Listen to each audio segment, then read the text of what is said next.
awal yang penting untuk mendukung pertumbuhan tanaman agar lebih optimal. Pengolahan lahan dilakukan dengan membersihkan area tanam dari rumput liar, semak, batu, dan sisa tanaman lainnya. Rumput odot yang sudah tumbuh terlihat hijau, subur, dan memiliki daun yang lebat. Pertumbuhan yang cepat membuat rumput ini sangat cocok dijadikan pakan ternak karena batangnya yang lunak. Penggunaan pupuk pada rumput odot atau Panicetum purpureum cibimut bertujuan untuk membantu meningkatkan pertumbuhan tanaman agar lebih subur dan produktif. Pemberian pupuk dilakukan secara merata di sekitar tanaman setelah rumput mulai tumbuh.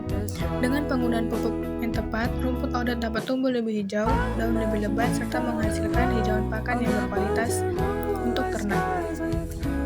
Penyiraman pada rumput odot dilakukan untuk menjaga kelembapan tanah agar tanaman dapat tumbuh dengan baik dan subur.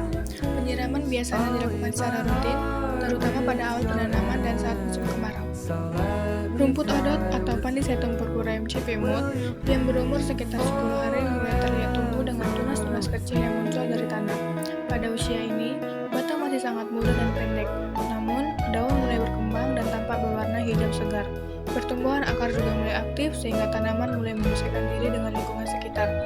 Meskipun masih tahap awal, rumput odot sudah menunjukkan tanda-tanda pertumbuhan yang baik.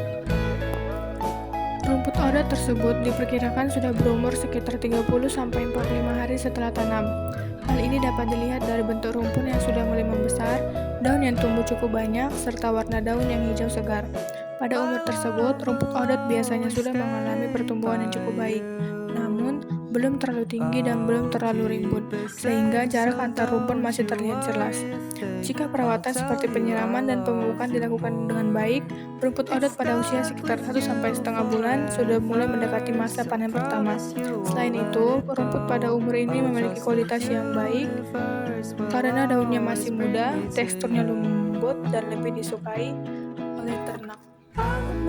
Rumput odot atau Panicetum purpureum cibimut sudah siap dipanen biasanya pada umur sekitar 60-70 hari setelah tanam, tergantung pada kondisi kesuburan tanah, pemupukan, dan perawatan yang dilakukan. Pada fase ini, tanaman sudah tumbuh optimal dengan batang yang cukup tinggi, daun yang rimbun, serta warna hijau yang segar, yang menandakan kandungan nutrisi masih baik untuk pakan ternak. Rumput odot yang siap panen memiliki tekstur batang yang masih lunak, sehingga sangat disukai oleh ternak, seperti sapi, kambing, dan domba, karena mudah untuk dikunyah dan dicerna. Proses panen dilakukan dengan cara memotong batang rumput sekitar 10-15 cm di atas permukaan tanah. Pemotongan ini sangat penting karena bertujuan agar rumput dapat tumbuh kembali dengan cepat dan menghasilkan tunas baru untuk siklus panen berikutnya. Setelah dipotong, rumput odot biasanya langsung diberikan kepada ternak dalam keadaan segar atau bisa juga dilayukan terlebih dahulu agar lebih mudah dikonsumsi.